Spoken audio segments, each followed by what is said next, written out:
Vladimir పుతిన్తో వ్యవహారం ఎలా ఉంటుంది మీకు తెలియకపోతే మీరు పప్పులో కాలు వేసినట్టే. సో పాకిస్తాన్ ప్రధానమంత్రి షాబాజ్ షరీఫ్ అతనిని పుతిన్ హ్యూమిలేట్ చేసిన విధానం, అంటే అవమానించిన విధానము ఇవాళ యావత్తు ప్రపంచం మాట్లాడుకుంటుంది. అంటే ఇదేమైనా భారత్ని ఖుషీ చేయడానికి, మోదీ గారిని ప్రసన్నము చేయడానికి పుతిన్ గారు ఇలా చేశారా అంటే అట్లా ఏమీ లేదండి, అలాంటిది కాదు. అంటే భారతీయులకు ఆనందంగా ఉంటుంది. అంటే మన ఆప్త మిత్రుడు, మోదీ గారి బెస్ట్ ఫ్రెండ్ పుతిన్ని షాబాజ్ షరీఫ్ కలవాలని అనుకుంటే పుతిన్ ఏం చెయ్యాలో అదే చేస్తాడు కదా అని అనుకోవచ్చు. ఇక్కడ ఒక గమ్మత్తైన విషయం, మీకు యావత్తు ప్రపంచంలో ఈ వీడియో మీకు వైరల్గా సర్క్యులేట్ అవుతుందండి, కాబట్టి ఇది మాట్లాడుతున్నాం. మళ్ళీ చెప్తున్నాను, ఇదేదో పుతిన్ గారు పనిగట్టుకొని పాకిస్తాన్ ప్రధానమంత్రిని అవమానించాడు అలా కాదండి. పుతిన్ యొక్క స్టైల్ అలాగే ఉంటుంది. అంటే దీని వెనుక చాలా పెద్ద సైకాలజీ ఉంటుంది.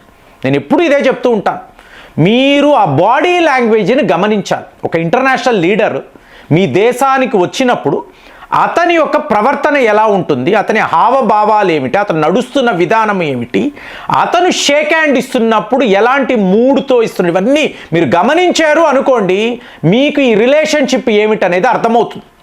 అంతే కదండి.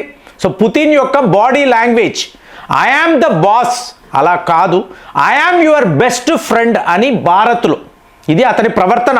మోదీతో అనండి, లేదా ఒక గాడ్ ఆయన సెల్యూట్ చేసినప్పుడు వెళ్ళి షేక్ హ్యాండ్ ఇచ్చి ఒక గాడ్కి సెల్యూట్ చేసి మీకు తర్వాత భారత్ యొక్క రాష్ట్రపతి మోదీ గారు, సో వీళ్లను పలకరించడం గమనించారనుకోండి, ఈజ్ ఇన్ గుడ్ మూడ్. ఇది ఇండికేషన్, అతని బాడీ లాంగ్వేజ్ చెప్పే విధానం. అలాంటిది చూడండి, తుర్కిమెనిస్తాన్ అని చెప్పి ఒక దేశం. ఇప్పుడు యూరోప్లో స్విట్జర్లాండ్ గురించి మీరు వినే ఉంటారు. ఈ స్విట్జర్లాండ్ యొక్క ప్రత్యేకత ఏమిటి అంటే వాళ్ళు ఎప్పుడూ కూడా న్యూట్రల్గానే ఉంటారు. వాళ్ళు ఏమంటారంటే మా సైన్యము ఉన్నది యుద్ధము చేయడానికి కాదండి, యుద్ధాన్ని ఆపడానికి. అందుకే యూదులంతా కూడా, ఈ ధనవంతులు ఎవరైతే డబ్బు ఎక్కువ కలిగిన, బంగారము కలిగిన ఈ యూదులంతా కూడా స్విస్ బ్యాంక్ అని చెప్పి అక్కడ ఒక ఏర్పాటు చేసుకున్నారు, బ్యాంకింగ్ వ్యవస్థ. స్విస్ బ్యాంక్ అంటే ఇదే. మీకు రెండవ ప్రపంచ యుద్ధంలో వీళ్ళ డబ్బులను దాచుకోవడానికి స్విట్జర్లాండే ఒక అనువైన దేశము అని వీళ్ళు భావించారు. అదే మనం స్విస్ బ్యాంక్ అని ఇవాళ మాట్లాడుతున్నాం. సో అలాంటి దేశము ఆసియా ఖండంలో, అది సెంట్రల్ ఏషియాలో తుర్కిమెనిస్తాన్. 1995లో వీళ్ళు ఒక శపథం చేశారు. ఈ శపథంలో ఏమిటి అంటే మేము ఎప్పుడూ కూడా ఏ యుద్ధములో పాలు పంచుకోం, ఎప్పుడు న్యూట్రల్గానే ఉంటాం, మా దేశానికి సంబంధించి ఎటువంటి కాన్ఫ్లిక్ట్ ఎవరితోనూ ఉండదు. అంటే గత 30 ఏళ్ల నుంచి ఒక దేశము ఎలాంటి, అంటే ఒక తీవ్రవాదము అనండి, పొరుగు దేశాలతో గొడవలు, లేదా ఈ సరిహద్దుల గొడవలు, నథింగ్ అండి. తుర్కిమెనిస్తాన్కి అలాంటిది ఏదీ లేదు. సో ఇది చాలా గొప్ప విషయం. కాబట్టి 30 ఏళ్ల ఈ సెలబ్రేషన్ 30 ఇయర్స్ సక్సెస్ఫుల్గా కంప్లీట్ చేశాము. కాబట్టి మేము ఒక సబ్మిట్ పెడుతున్నాము, పొరుగు దేశాల నాయకులందరూ రండి అని చెప్పి వీళ్ళు రష్యాకు ఆహ్వానము పంపించారు. అలాగే టర్కీ అనండి, ఉజ్బెకిస్తాన్, కజాఖ్స్తాన్, పాకిస్తాన్, ఇలాగా ఈ దేశాలకు సంబంధించిన నాయకులను వాళ్ళు ఇన్వైట్ చేశారు. సో పుతిన్ గారు కూడా మంచి మూడ్లో ఉన్నాడు. ఈయన తుర్కిమెనిస్తాన్కి వెళ్ళాడు. ఎందుకంటే ఒకప్పుడు తుర్కిమెనిస్తాన్ అన్నప్పుడు యుఎస్ఎస్ఆర్లో భాగమే కదా, కాబట్టి మా భూభాగమే, వెళ్ళాడు. మీకు అలాగే పుతిన్ వస్తున్నాడు కాబట్టి ఎర్దోగాన్ ఆయన కూడా రెడీ అయ్యాడు. వీళ్ళ మధ్య ఒక అతి ముఖ్యమైన విషయం ఏమిటి, టర్కీకి రష్యా వాళ్ళు అమ్మిన S-400 ఒక వీడియోలో మాట్లాడారు. సో S-400 ప్రాజెక్ట్ను ఆపేసి అమెరికాతో F-35 ప్రోగ్రామ్ని మొదలు పెట్టాలి. ఇది ఎర్దోగాన్ యొక్క ఆలోచన. దీని విషయంగా పుతిన్ గారిని నచ్చజెప్పాలి. ఇది ఎలా కుదురుతుందిరా, నువ్వు ఎలా అలా చేస్తావని పుతిన్ అడగొచ్చు. సో ఇది ఇంపార్టెంట్ మీటింగ్ కాబట్టి తుర్కిమెనిస్తాన్లో మనం మాట్లాడుకుందామని వీళ్ళు అనుకున్నారు. సో వీళ్ళందరూ అక్కడికి వెళ్ళారు. పాకిస్తాన్ యొక్క ప్రధానమంత్రి షాబాజ్ షరీఫ్ కూడా అక్కడికి వెళ్ళాడు. వెళ్ళిన తర్వాత ఒక స్పెషల్ అపాయింట్మెంట్ అనేది పుతిన్ గారితో వీళ్ళు తీసుకున్నారు. సో మీకు షాబాజ్ షరీఫ్ అక్కడ కూర్చొని ఉన్నాడు. ఈయనకు సంబంధించిన మంత్రులు, పాకిస్తాన్ మంత్రులు అందరూ వరుసగా ఉన్నారు. మీకు అక్కడ ఒక సీటు, అక్కడ పుతిన్ గారు రావాలి. మామూలుగా ఒక దేశ ప్రధానమంత్రి అపాయింట్మెంట్ తీసుకున్నాక హార్డ్లీ 1 to 2 minutes అండి, అంతే. వెయిటింగ్ పీరియడ్ అంతే ఉంటుంది, దానికి మించి ఉండదు.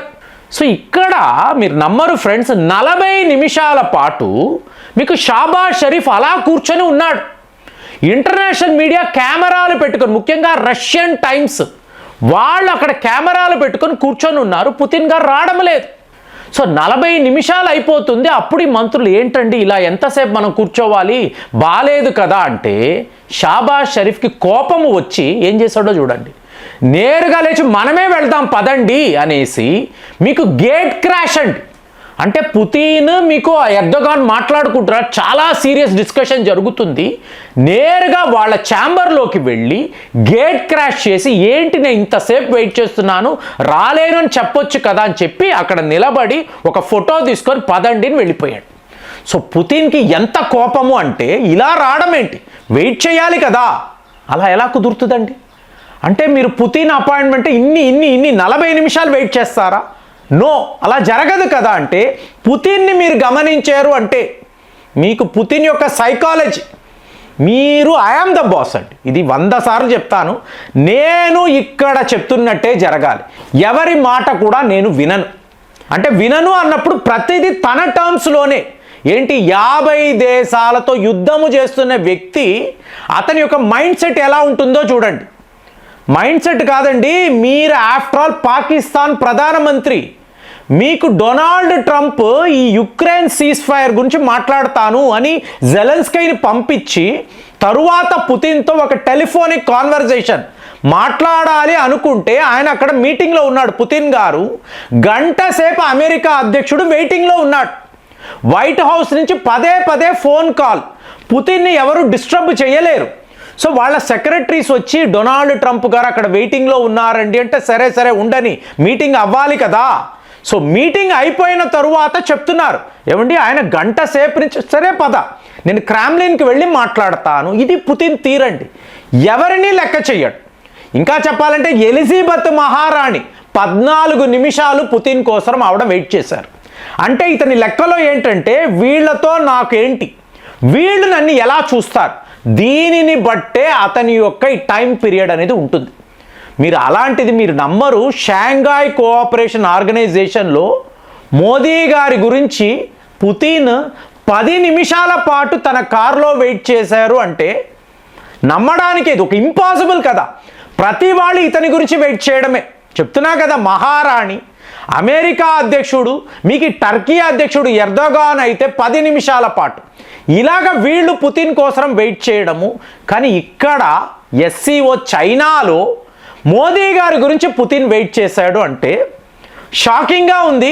సో ప్రపంచంలో ప్రాబబ్లీ చైనా అధ్యక్షుడు జీ జింగ్పింగ్, అలాగే భారత్ యొక్క ప్రధాని మోదీ, వీళ్లతోనే పుతిన్ పర్ఫెక్ట్గా, అంటే టైం అంటే టైము, డిసిప్లిన్ అంటే డిసిప్లిన్ అన్నట్టుగా ఆయన వ్యవహరిస్తాడు. వేరే ఎవరిని ఆయన లెక్క చేయడు. సో అలాంటిది షాబాజ్ షరీఫ్ ఇదంతా తెలుసుకోకుండా అపాయింట్మెంట్ అన్నప్పుడే పుతిన్ గారు వచ్చి చెప్పండి షాబాజ్ షరీఫ్ గారు ఎలా ఉన్నారు, ఏం చెయ్యమంటారని అడుగుతాడు అనుకున్నారు. నథింగ్ అండి, 40 నిమిషాల పాటు అలా కూర్చోబెట్టాడు. ఫైనల్గా 2 నిమిషాలు ఫోటో తీసుకో వెళ్ళిపో, గెట్ అవుట్ ఫ్రమ్ హియర్ అన్నట్టుగా షాబాజ్ షరీఫ్ కోపంగా, దానికి మించి పుతిన్ ఇలా సడన్గా రావడం ఏంటి, వెయిట్ చేయాలి కదా అన్నట్టు కోపంగా షాబాజ్ షరీఫ్ వైపు చూడడము, ఆ క్లోజప్స్, ఆ ఫోటోలు. సో ఇదంతా గమనిస్తే పుతిన్తో వ్యవహారము అంటే ఎలా ఉంటుంది తెలియకపోతే ఇలాంటి అవమానాలు మీకు తప్పదు. ఇది పాకిస్తాన్ యొక్క ప్రధానమంత్రి, ఆయన మంత్రులు ఫర్ ద ఫస్ట్ టైం గమనించుంటారు. ఇమ్రాన్ ఖాన్ గారికి అయితే ఆల్రెడీ జరిగింది.